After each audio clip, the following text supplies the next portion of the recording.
Hello and welcome to Crosspoint Church's podcast Behind the Point. Today joining me is Pastor Bob Huskey, who's been preaching for 42 years. And Bob, I'm curious, what do you do now? Well, this last Sunday I preached in the Cowboy Church. Next Sunday I'm preaching at the Church of God Holiness, and then I'm preaching at the General Baptist. Next month I'm preaching at the General Baptist, the Church of God at Holiness, and the Methodist Church. So the Lord is opening up doors, even though I'm getting old, to preach the gospel, and I enjoy it. So I'm curious, when did you get started? When did you, let's just go back to when you first got saved. Well, it was in East Tennessee in a little Southern Baptist church, Hills Creek Southern Baptist Church, and I was 12 years old, and they had an old wood stove, and it sure got hot that morning because the conviction of the Holy Spirit was on me, and I had an aunt that I guess realized that the Lord was talking to me, and she came up and said, "Bob, would you like to get saved this morning?" And I went to the altar and got saved. Oh, and then did you stay in the faith? Did you just start pursuing ministry? No, when I was 16 years old in that same church, God spoke to my heart about going into the ministry, but I wanted to do something different in my life than my poor sharecropping dad had given his family. I wanted to make some money, so I went to Kansas City and worked for Hallmark Cards for 13 years, and then the Lord just got a hold of me. I was preaching at the Kansas City Rescue Mission, and one night I just knew I had to take out and follow His call to the ministry. And His promise to me was, "Take no thought of what you shall eat or drink. I'll provide for you." And it was 48 years ago. The first day of January, my wife and I left our home, the only home we've ever owned except the one we own now. I've lived in parsonages, and we went to Arkansas to go to college. I left my job. I had no insurance. I had no pay. I had nothing. The pastor, I had known him, that pastored this little church in Arkansas, wanted me to begin a children's ministry, which I had been doing there at the church, and so I went down to go to college, and we lived on some savings. But I've pastored 48 years, and God's promise has always been true. I've never asked anyone for anything. God has always provided every need. I could tell you of miracle upon miracle of how God provided if you have the time. Well, if you don't care to share at least one or two, that would be incredible. All right. Well, just briefly, when I went to my first church up there, of course, we were only making about a third of what I was making at my job. And of course, at that time, pastors, I went around town dressed as a clown and getting kids to come to church, and we really grew. We grew from 35 to average 88 that first year, and then when we left the town, it was only a town of about 400. And the whole town came out to give us a going away, and they gave us over $1,000. Now, that's the way God provided.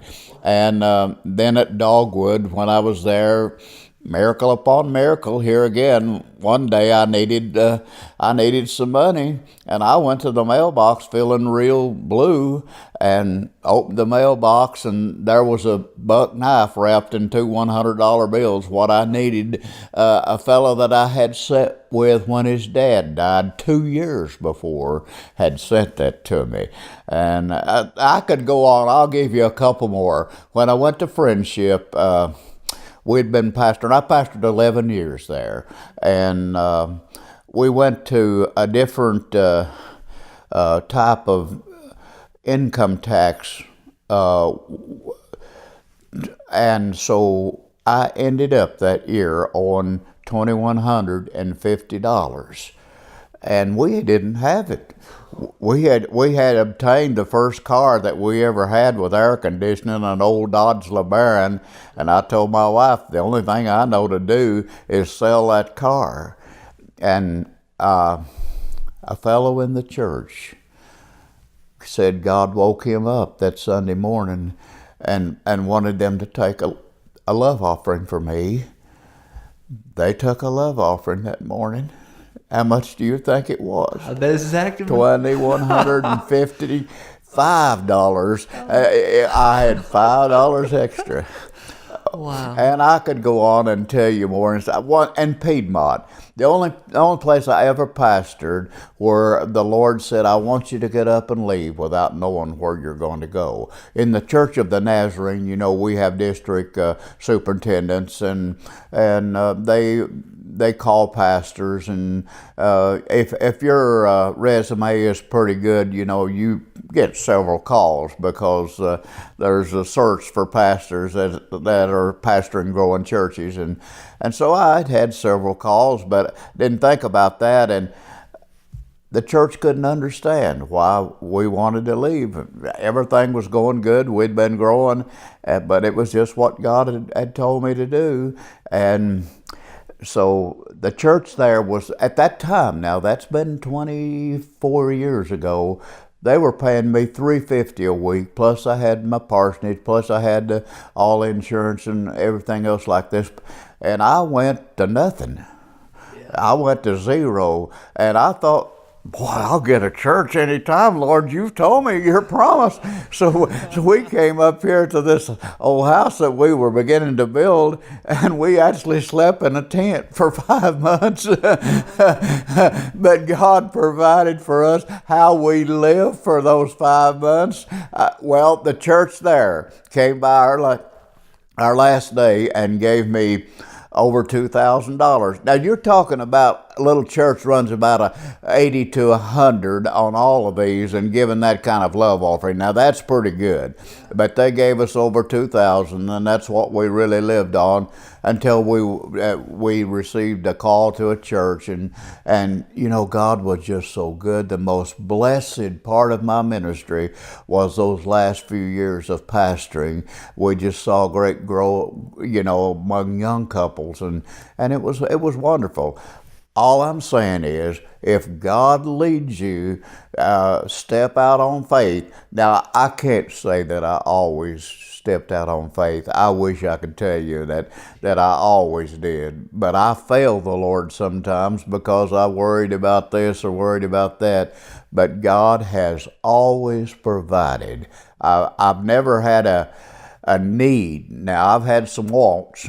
I mean, right now, I'd want a new pontoon boat, but God has provided my needs. That's been how He took care of me all these years. And so I thought when I retired 65 that I could come up here and do some comedy, you know, and just, you know, go to different churches. And I love to do, I've got 10 or 12 gospel comedy songs that I do, and so I thought, well, that's going to be my ministry, but it didn't end up that way. I've preached, I've pastored the General 3 times and Gentry 4 times, and but anyway, God's been good to me. Wow. So you've had all this experience, but what about when you first got started? What about that first church? Did you feel confident in what you were doing? Well, my first sermon in the church at Elk City, Kansas, I had prepared. I mean, I thought I was ready. And I preached everything I had and looked at the clock, and I'd preached 10 minutes. As I went out the door and people were shaking hands with me, the local banker came to church there, and I heard him outside say to a fellow, "What kind of preacher have we called?" Oh, I had a lot to learn. Oh my! But I'm a people person, and I love to get out. And back in those days, the pastor went to every home, and I knew where to go when they had chocolate pie and had beans and cornbread. I just lived with the people wherever I pastored. So how did you make those connections? Just going out in the community, just knocking on doors. Pastors don't knock on doors anymore. I mean, it's a different ministry, but in those days, everybody in town knew me, and here at Dogwood, everybody knew me in the country, and that same way with each church I pastored, I just got out in the town, got involved in. When I was at Tishomingo, I was involved in the Lions Club, and then when I was at Piedmont, I was with the Rotary Club. And I just became involved in the town and the lives of people, and just tried to minister to people since God called me to preach. You said you're a people person and you enjoy working with people and investing in their lives, but did you feel like that you gained something from those relationships as well? Oh, I gained more than I ever gave. You give love and God gives back to you. I cannot explain. You cannot outgive God money wise, or if you love people, you can't outgive God. They'll love you back.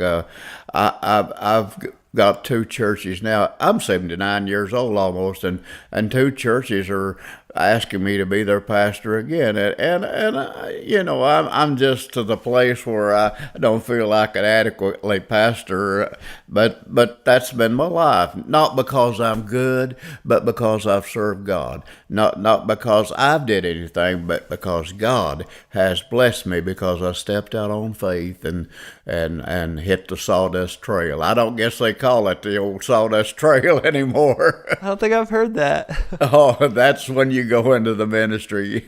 That was the old circuit riding preacher. So, if you don't care to share one of those moments where God opened up a door to guide you somewhere, or to direct you somewhere, or to do something. Well, He's led me to different people, at different times.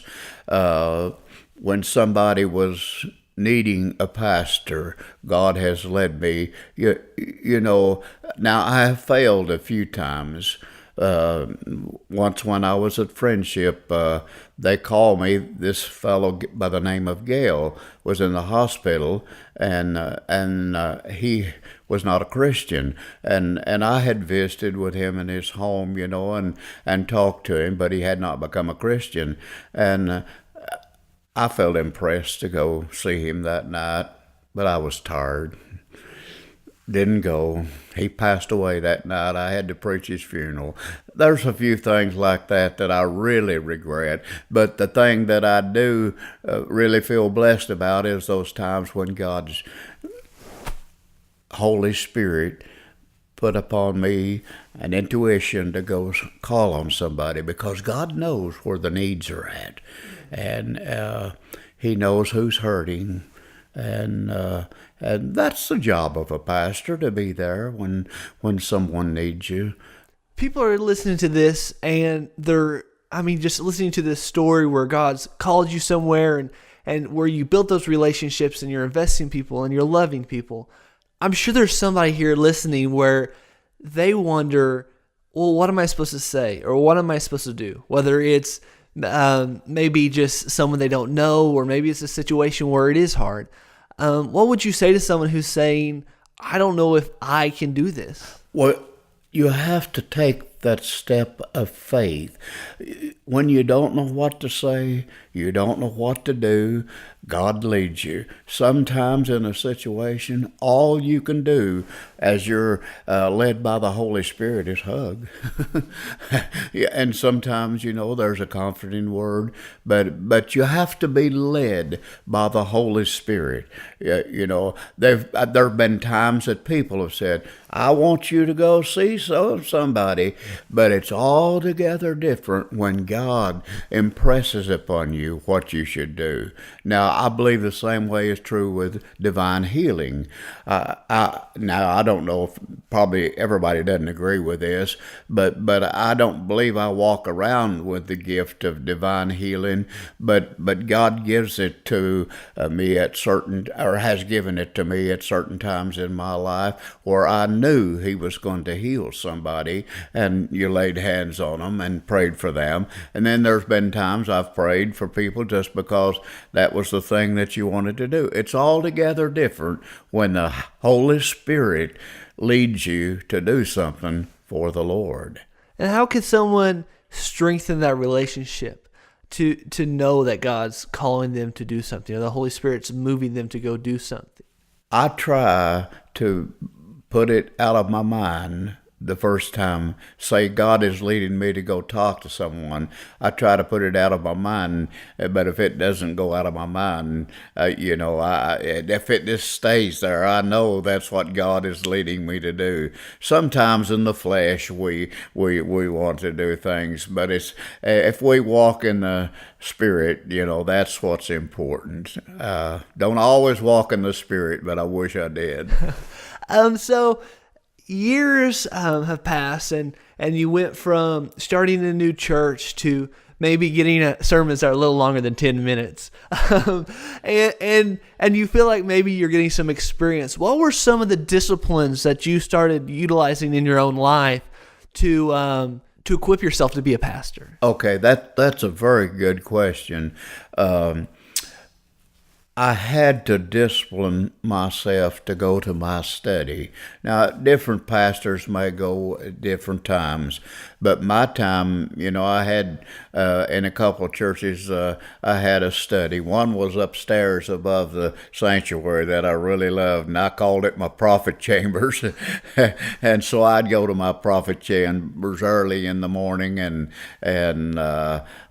just meditate. Now when I'm preparing, even still yet, like I preach Sunday, but I meditated about all week on the sermon that I was going to preach. The sermon was entitled, "Speak, Lord, for your servant heareth." And so you think about that all week and meditate upon it. And then at my age, I get up and forget it. No, I'm not as sharp as I used to be, that's for sure.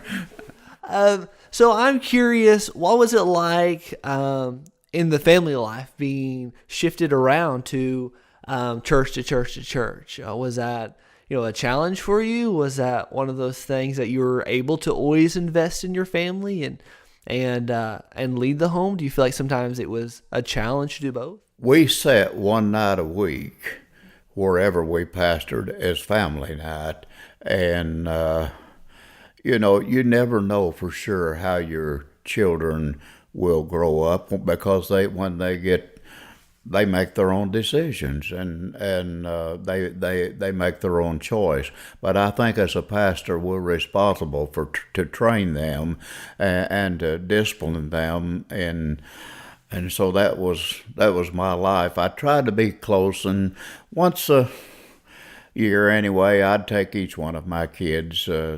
My boy, I'd take him out of school, and we'd go out on a little camping trip. And my girl, I took her to Tennessee with me to do a funeral, and just things like that, to try to be close to your family. But there is a pull when you're pastoring a church to minister to people and let your family slide sometimes. You have to be so careful.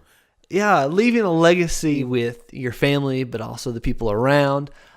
Where else did you feel like that you had an impact? Do you feel like it was just, within your church or within your family? No, it was within the town. I always tried to be a part of the the town, of the government of the town, and I think that's important. It's important that you pastor a church, but it's also important that you that people in town. And see, I preach a lot of funerals and do a lot of weddings. I still get calls to go back to Oklahoma to do weddings because I was there, when the family, and I took those kids out on caravan and did things with their children, and I still have contact. When I came down with cancer, 4 boys that I had pastored from Elk City, Kansas, drove all the way down. They said they wanted to have prayer with me, and that they came all that direction. That's the rewards of the ministry. And then when the churches found out I had cancer, I'll never forget that morning. Pickup came down the road, and the guy came out. I had no idea this was going on. Bill Coates, I know you know Bill Coates. Well, Bill Coates came up and knocked on my door and said, where do you want us to put all this? And 4 churches came with 22 rick of wood. Oh. 3 years worth of wood from dogwood breeding, the General Baptist gentry. That's what the rewards of the ministry are. And when they took up a love offering, and I received close to $8,000 in a love offering when they found out I had cancer down at the General Baptist down at Good Hope. Yeah. I mean, you've obviously had such a big impact in so many people's lives. If someone's listening to this podcast today and they're wanting to make a difference, maybe they're not necessarily a pastor or even in ministry, but they want to live a life that leaves a legacy, what would you say to them? I would say just take what talent you have and lay it on the altar and let God use you. Churches I've pastored, I could name you people who never testified in church, who never witnessed to anybody. But for example, I could tell you of a lady down in Oklahoma. If somebody was sick, she was there with cake, she was there with food, she was there to minister. You see, we'll get to heaven, probably a lot of laity will have a greater reward than we ministers because they've been there. You know what I mean? Yeah, and so having that impact with your own talents. If God leads you to do something, step out by faith. He won't let you down. My life, I believe, has proved that by how God has taken care of me. I mean, when you think about it, that's miracles, isn't it? That's amazing, because from day one, God said He provided. There's a lot of bivocational pastors. That's fine, but my call was just to leave it all.